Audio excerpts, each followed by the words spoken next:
बिस्मिल्लाहिर्रहमानिर्रहीम। अल्हम्दुलिल्लाह वकफ़ा वसलामुन अला इबादिहिल्लज़ीना इस्तफ़ा, अम्मा बाद।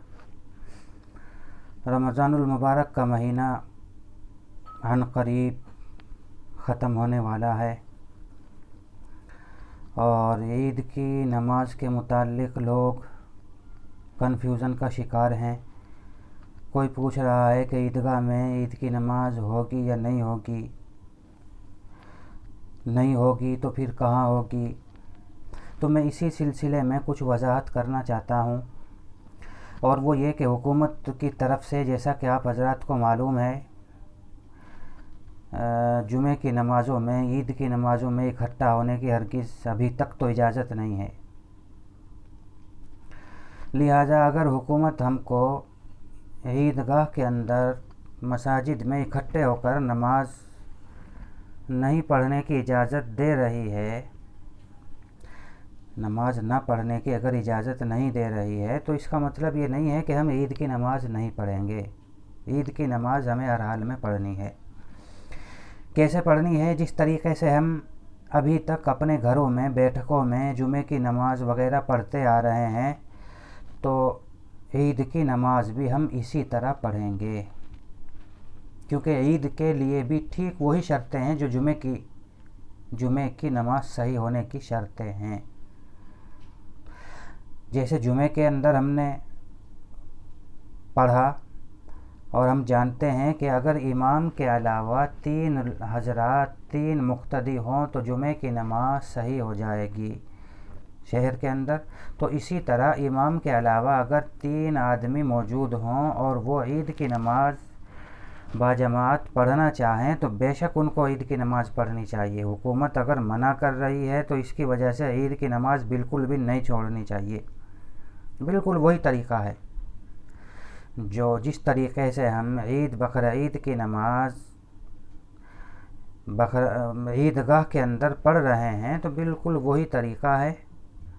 जो आदमी ईद की नमाज़ पढ़ाएगा तो वो ज़रा ईद की नमाज़ अच्छे तरीक़े से किसी जानने वाले से सीख ले। किस तरीक़े से तकबीरें होंगी, पहली रकात में कब होंगी, दूसरी रकात में कब होंगी। जैसा कि आपको मालूम है कि पहली रकात में 3 ज़ायद तकबीरें क़िराअत से पहले होती हैं और दूसरी रकात में क़िराअत के बाद होती हैं। बिल्कुल वही तरीक़ा है। अलबत्ता खुतबा जो ईद के बाद पढ़ा जाता है, तो इसमें हो सकता है बहुत से लोगों को जो ईद की नमाज़ पढ़ाएं उनको मुश्किल हो, तो ये भी कोई इतना मुश्किल मसला नहीं है। किताबों के अंदर ईद का खुतबा मौजूद है, तो उसको पहले पढ़ लें और फिर उसके बाद खुतबा। 4-5 आदमी हैं, कोई इतना लंबा चौड़ा मजमा तो होगा नहीं कि घबराने की ज़रूरत है। ये भी है, ये भी मुमकिन है, ये भी इसमें सहूलत रखी है कि मुख्तसर खुतबा पढ़ ले। सारा खुतबा ना पढ़े, बल्कि मुख्तसर उसमें से कुछ छाँट ले। अपने महल्ले में जो जानने वाला हो हाफिज़ आलिम, उससे खुतबा छाँट ले, छँटवा ले और फिर वो खुतबा पढ़ दे।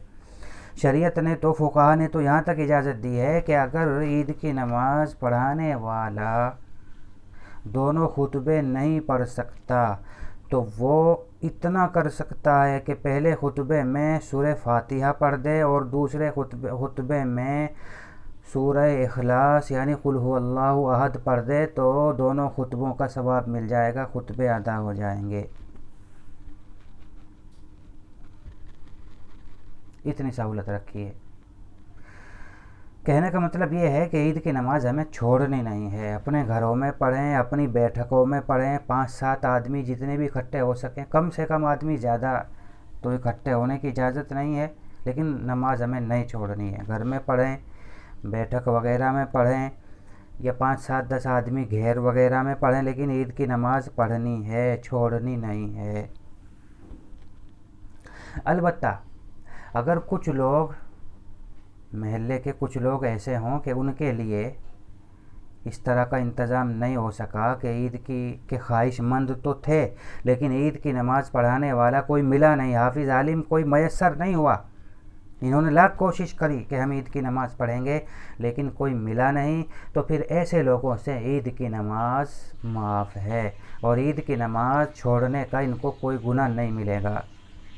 ہاں البتہ اگر یہ اپنے دل میں کچھ تکلیف محسوس کریں اور یہ کہیں کہ بھائی عید کی نماز سال بھر میں ایک بار آتی ہے اور کتنا برا ہوا کہ ہم عید کی نماز نہیں پڑھ سکے، تو پھر فقہا نے ان لوگوں کو اجازت دی ہے کہ یہ لوگ جو عید کی نماز نہیں پڑھ سکے، اگر یہ 2 یا 4 رکعت چاشت کی نیت سے پڑھ لیں۔ چاشت کی ایک نماز ہوتی ہے،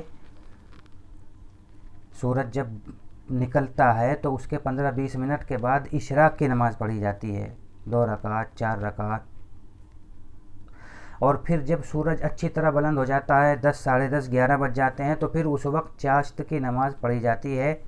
بہت سے لوگ پورے سال اس کا اہتمام کرتے ہیں اور پڑھتے ہیں۔ تو یہ لوگ جن کو عید کی نماز چھوٹنے کا ذرا صدمہ ہو رہا ہے، ان کو فقہا نے اجازت دی ہے کہ وہ 2 یا 4 رکعت چاشت کی نیت سے پڑھ لیں، اور یہ پڑھنا کوئی واجب نہیں ہے، بس فقط مستحب ہے، کیونکہ ان کو صدمہ ہو رہا ہے۔